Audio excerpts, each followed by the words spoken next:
வணக்கம். ஷேக்ஸ்பியர் அவர் பேர் சொன்னாலே ஒரு கம்பீரம் இருக்கு இல்லையா? அவரோட எழுத்துக்கள் பல 100 வருஷம் கழிச்சும் இன்னிக்கும் நம்ம வாழ்க்கைக்கு வழிகாட்டுது. அப்படிப்பட்ட சில ஆழமான உண்மைகளை தான் நம்ம இன்னைக்கு அலச போறோம். ஷேக்ஸ்பியரின் நித்திய உண்மைகள்ங்கிறவங்க குறிப்புகளை வச்சு அவர் சொன்ன விஷயங்கள் இன்னைக்கு எப்படி பொருந்துதுன்னு தாக்கலாம். ஆமா, இது ரொம்ப சுவாரஸ்யமான ஒரு முயற்சி. ஏன்னா ஷேக்ஸ்பியரோட நாடகங்கள், கவிதைகள்ல மேலோட்டமா பாக்குறத தாண்டி உள்ளக்குள்ள நிறைய வாழ்க்கை நெறிகள் இருக்கு. சரிதானே? அதைத்தான் நம்ம பிரிச்சு எடுத்து பார்க்க போறோம். சரி, உள்ள போலாமா? ஷேக்ஸ்பியரோட முதல் முக்கியமான அறிவுரையிலிருந்து ஆரம்பிக்கலாமா? ஆரம்பிக்கலாம். ரொம்ப ரொம்ப பிரபலமான ஒரு வரி, உனக்கு நீ உண்மையாயிரு. இது ஹேம்லெட் நாடகத்துல வருது. பொலோனியஸ் அவரோட பையனுக்கு சொல்ற அட்வைஸ். ஆமா, to thine own self be true. இதோட அர்த்தம் என்ன? சிம்பிளா சொன்னா, நம்ம மனசாட்சிக்கு விரோதமா நடக்காம நேர்மையா இருக்கிறது, மத்தவங்க என்ன சொல்வாங்கன்னு பார்த்து மாறாம இருக்கிறது. இது கேட்க நல்லாதான் இருக்கா, ஆனா நடைமுறைப்படுத்துறது கஷ்டம். நீங்க சொல்றது சரிதான். ஆமா. இங்க ஷேக்ஸ்பியர் இது வெறும் ஒரு தத்துவமா சொல்லல. சுயமரியாதைக்கும் ஒரு அர்த்தமுள்ள வாழ்க்கைக்கும் இது எவ்வளவு அடிப்படைன்னு அவரோட கதாபாத்திரங்கள் மூலமா காட்டுறார். உதாரணத்துக்கு ஹாம்லெட்டே எடுத்துக்கலாம். அவனோட மொத்த போராட்டமே அந்த சுய உண்மைய தேடுறது தானே. சூழல், பழிவாங்கல் எண்ணம், கடமை, இதுக்கு நடுவுல அவன் உண்மையா இருக்க போராடுறான். அதாவது வெளியில இருந்து வர்ற அழுத்தத்துக்கும் உள்ள மனசாட்சி சொல்றதுக்கும் நடுவுல ஒரு போராட்டம். அதேதான், அந்த சமநிலைய கண்டுபிடிக்கிறது எவ்வளோ கஷ்டம்னு இது காட்டுது. நீங்க சொல்றது சரி. ஹாம்லெட் உதாரணம் இதை இன்னும் நல்லா புரிய வைக்குது. ஆனா இப்போ இருக்கிற காலத்துல சமூகத்துல தனக்கு உண்மையா இருக்கிறதுக்கு என்ன மாதிரி தடைகள் வருதுன்னு நினைக்கிறீங்க? ஷேக்ஸ்பியர் காலத்துல இருந்த மாதிரி தானா, இல்ல வேற மாதிரி இருக்கா? நல்ல கேள்வி. தடைகள் அப்பவும் இருந்துச்சு, இப்பவும் இருக்கு. ஆனா வடிவங்கள் மாறலாம். ஷேக்ஸ்பியர் காலத்துல சமூக கட்டுப்பாடு, குடும்ப கௌரவம், அதிகாரத்துக்கு பயம் இதெல்லாம் காரணமா இருந்துச்சு. கிங் லியர் நாடகத்துல கார்டீலியா ஞாபகம் இருக்கா? முகஸ்துதி பேசாம உண்மையை பேசி கஷ்டப்படுவா. ஆனா கடைசியில அவன் உண்மைதான் ஜெயிக்கும். ஆமா. இப்போ சமூக ஊடகங்கள் ஒரு பெரிய அழுத்தம். மத்தவங்களோட நம்மள ஒப்பிட்டு பாக்குறது, எப்படியாவது ஜெயிக்கணுங்கிற கட்டாயம், இதெல்லாம் நம்மள நாமே இழக்க வச்சு ஒரு முகமூடிய போட வைக்குது. உண்மைதான். அதனால உனக்கு நீ உண்மையா இருங்கிறது இப்போ இன்னும் ரொம்ப முக்கியம். ஆனா இன்னும் கஷ்டம். சுருக்கமா சொன்னா, இது நம்மள நாமளே தெரிஞ்சுக்கிறது, அதை தைரியமா வெளிப்படுத்துறது, அதோட வர்ற விளைவுகளை ஏத்துக்கிறது பற்றியது. அப்ப இது வெறும் நேர்மை இல்ல, ஒரு வித தைரியமும் கூட. நம்ம சுயம் என்னன்னு தெரிஞ்சு நின்னுக்கிறது. அருமை. சரி, இதுக்கு அடுத்ததா அன்பு பத்தி பேசலாமா? இதுவும் சுய உண்மையோட தொடர்புடையது தானே? நிச்சயமா. Alps well that ends well நாடகத்துல ஒரு வரி வருமே, எல்லாரிடமும் அன்பு செலுத்து, சிலரை நம்பு, யாருக்கும் தீங்கு செய்யாதே. இதுவும் ரொம்ப பிரபலம். ஆமாம். Love all, trust a few, do wrong to none. இது அன்பை பற்றி ஒரு சமநிலையான பார்வைன்னு சொல்லலாம். ஷேக்ஸ்பியர் அன்பு ஒரு பெரிய சக்தியா பாக்குறாரு, மனித உறவுகளோட மையமா பாக்குறாரு. ஆனா கண்மூளித்தனமான அன்பா அவர் ஆதரிக்கல. லவ் ஆல் அப்படிங்கிறது ஒரு பொதுவான மனிதாபிமானம், கருணைன்னு எடுத்துக்கலாம். எல்லார்ட்டையும் அன்பா இருங்க. ஆனா ட்ரஸ்ட் அ ஃபியூ, அதுதான் முக்கியம். அதேதான். நம்பிக்கைங்கிறது அன்பு மாதிரி எல்லாருக்கும் கொடுக்க முடியாது. அது பார்த்து யோசிச்சு சிலருக்கு மட்டும் கொடுக்க வேண்டிய விஷயங்கிறார். மூணாவதா, டூ ராங் டு நன். நம்ம செய்கை யாரையும் காயப்படுத்தாம இருக்கணும். இதுல ஒரு சிக்கல் இருக்கே. எல்லார்ட்டையும் அன்பு செலுத்துறது, ஆனா சிலரை மட்டும் நம்புறது. இந்த வித்தியாசத்தை எப்படி மெயின்டைன் பண்றது? ஏன்னா அன்பு வந்தா கூடவே நம்பிக்கையும் வருமே. இது ஒரு முக்கியமான கேள்வி. ஷேக்ஸ்பியர் நாடகங்கள்லயே இதுக்கு உதாரணம் இருக்கு.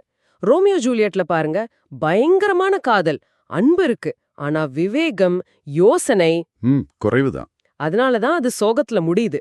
அதே மாதிரி ஒத்தெல்லோ, டெஸ்டிமோனா மேல அன்பு இருக்கு, ஆனா தப்பான ஆள் சொன்னதை கேட்டு நம்பிக்கையை இழந்து விவேகம் இல்லாம செயல்படுறான்.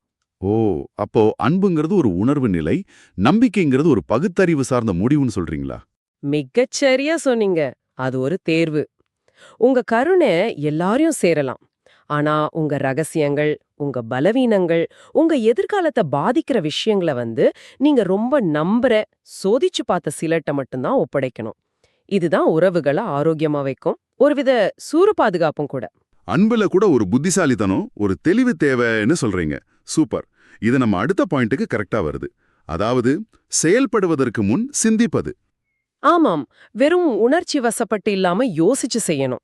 இதுக்கு அஸ் யூ லைக் இட் நாடகத்துல ஒரு வரி வருமே, முட்டாள் தன்னை புத்திசாலி நினைப்பான், ஆனா புத்திசாலி தன்னை முட்டாள்னு அறிவான்.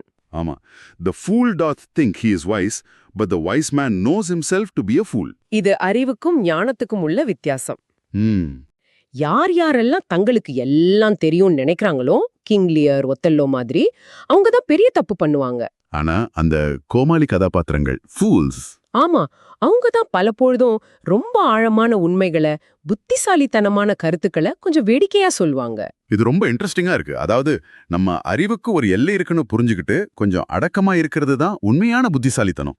நம்ம பல பேர் கொஞ்சம் தெரிஞ்சதும் எல்லாம் தெரிஞ்ச மாதிரி நினைச்சுக்கிறோம் இல்லையா? ஆமா, உண்மைதான். இந்த சிந்திச்சு செயல்படுறத ஷேக்ஸ்பியர் வேற எப்படி சொல்றாரு? அவசரப்பட்டு முடிவு செஞ்சா என்ன ஆகும்? அவசர முடிவுகள், உணர்ச்சி வசப்பட்ட செயல்கள் பேரழிவுக்கு கொண்டு போகும்னு நிறைய இடத்துல காட்டுறார். ஹாம்லெட் பழிவாங்க துடிச்சாலும் யோசிக்கிறான். சில சமயம் ரொம்ப அதிகமா யோசிக்கிறான். ஆமா. ஆனா ஒத்தெல்லோ யாகோவோட சூழ்ச்சி பேச்ச கேட்டு கொஞ்சம் கூட விசாரிக்காம சிந்திக்காம மனைவியே கொன்னுடுறான். கிங் லியர் அந்த முகஸ்துதி பேச்ச நம்பி நல்ல மகளை ஒதுக்கிட்டு கஷ்டப்படுறார். ம்.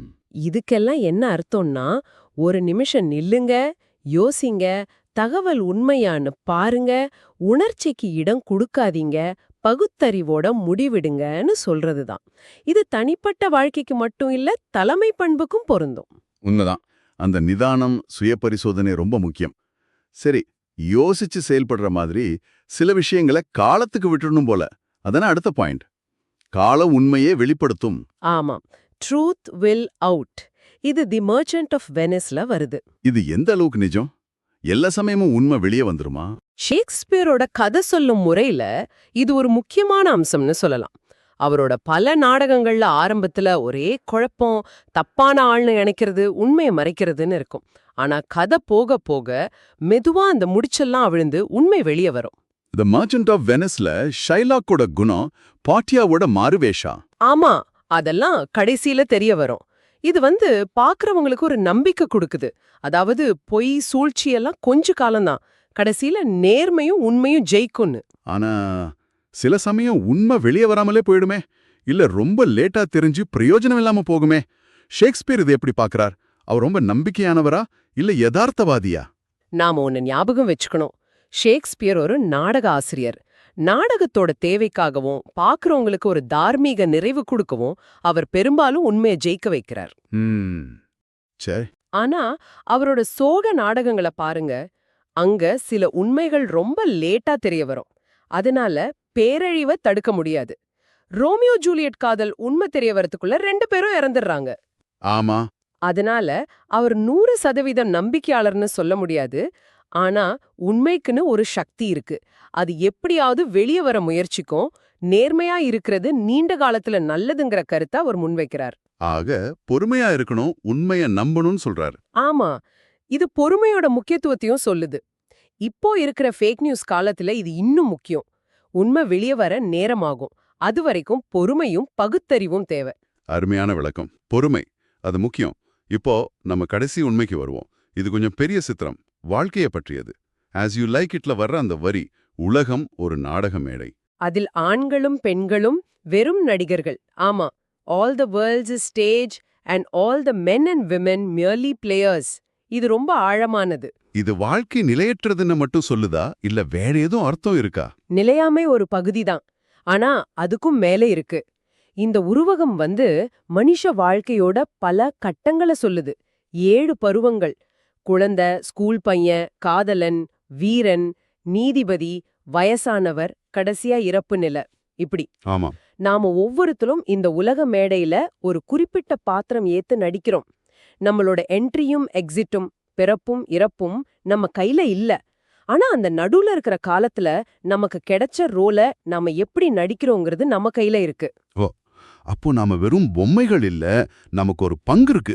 அதை எப்படி செய்யறோங்கிறதுல நமக்கு சுதந்திரம் இருக்கு. இது நாம முதல்ல பேசின உனக்கு நீ உண்மையாருங்கிறதோட எப்படி பொருந்துது? மிகச்சரியா கேட்டீங்க. இந்த 2 பாயிண்ட்டும் அழகா ஒன்னு சேருது. உலகம் ஒரு நாடக மேடை, நாம நடிகர்கள்னா நம்ம ரோலை எப்படி நல்லா பண்றது? பொய்யா நடிச்சா நல்லா இருக்குமா இல்ல உண்மையா நடிச்சா நல்லா இருக்குமா? உண்மையா நடிச்சாதான். அதேதான் ஷேக்ஸ்பியர் சொல்ற மாதிரி, நமக்கு நாமே உண்மையா இருந்து நமக்கு கிடைச்ச பாத்திரத்தை, அது என்ன ரோலா வேணா இருக்கலாம், அத நேர்மையோட, ஆர்வத்தோட, ஒரு நோக்கத்தோட செய்யணும். நம்ம செயல்கள், நம்ம தேர்வுகள், நாம மத்தவங்க கிட்ட பழகுற விதம், இதெல்லாம் தான் அந்த நாடகத்துல நம்ம நடிப்பை தீர்மானிக்குது. ஆக வாழ்க்கை சின்னது, நிலையற்றதுன்னு தெரிஞ்சு இருக்கிற நேரத்தை அர்த்தமுள்ளதா உண்மையா வாழணும்னு சொல்றாரு. நம்ம நடிப்பு நம்ம கையில இருக்கு. சரியா சொன்னீங்க. அதான் அதோட சாராம்சம். அப்போ ஷேக்ஸ்பியரோட இந்த 5 அறிவுரையும் ஒன்னா சேர்த்து பார்த்தா ஒரு முழுமையான அர்த்தமுள்ள வாழ்க்கைக்கு ஒரு வழிகாட்டி மாதிரி தெரியுது. உனக்கு நீ உண்மையாரு, அன்புல விவேகமாறு, செய்யறதுக்கு முன்னாடி யோசி, உண்மை ஜெயிக்கும்னு நம்பு, பொறுமையாரு, வாழ்க்கைங்கிற மேடையில உன் பங்க நல்லா செய். வாவ், எல்லாம் உன்னோட ஒண்ணு எவ்வளவு அழகா இணைஞ்சிருக்கு. ஆமா, இங்க ரொம்ப ஆச்சரியமான விஷயம் என்னன்னா, இது 400 வருஷத்துக்கு முன்னாடி எழுதப்பட்டது. அப்போ இருந்த சமூகம், வாழ்க்கை முறையெல்லாம் இப்போ இருக்கிறத விட ரொம்ப வேற. உண்மைதான். ஆனாலும் மனுஷனோட அடிப்படை இயல்பு, உணர்ச்சிகள், சவால்கள் மாறவே இல்ல. அத ஷேக்ஸ்பியர் அவ்ளோ அழகா புடிச்சிருக்காரு. அதனாலதான் அவரோட அறிவுரை இன்னைக்கும் இவ்ளோ பவர்ஃபுல்லா பொருத்தமா இருக்கு. டெக்னாலஜி வளர்ந்திருக்கலாம், உலகம் சின்னதாகி இருக்கலாம், ஆனா நேர்மை, அன்பு, ஞானம், உண்மை, வாழ்க்கையோட அர்த்தம் பத்தின தேடல் அதெல்லாம் அப்படியே இருக்கு. நிச்சயமா ஷேக்ஸ்பியர் மனித இயல்பை ரொம்ப ஆழமா புரிஞ்சு வச்சிருந்தார். உண்மைதான். அவர் வார்த்தைகள் காலத்தை கடந்து நம்ம கிட்ட பேசுது. ஷேக்ஸ்பியரோட இந்த நித்திய உண்மைகளை எங்க கூட சேர்ந்து நீங்களும் ஆராய்ஞ்சதுக்கு ரொம்ப நன்றி. இந்த உரையாடல் உங்களுக்கும் பல யோசனைகளை தந்திருக்கும்னு நம்புறோம். கடைசியா நீங்க யோசிக்கிறதுக்கு ஒரு கேள்வி மட்டும். இன்னைக்கு நாம பேசின இந்த 5 உண்மைகள்ல நேர்மை, விவேகமான அன்பு, சிந்திச்சு செயல்படுதல், உண்மைய நம்புறது, அர்த்தமுள்ள வாழ்க்கை, இதுல ஏதாவது ஒண்ணு மட்டும் நினைவா எடுத்துக்கிட்டு நாளைக்கு நீங்க உங்க வாழ்க்கையோட மேடைய அணுகினா அது உங்க பார்வைய, உங்க செயல்களை, உங்க உறவுகளை எப்படி மாத்தலாம்? ஒரு நிமிஷம் யோசிச்சு பாருங்களேன்.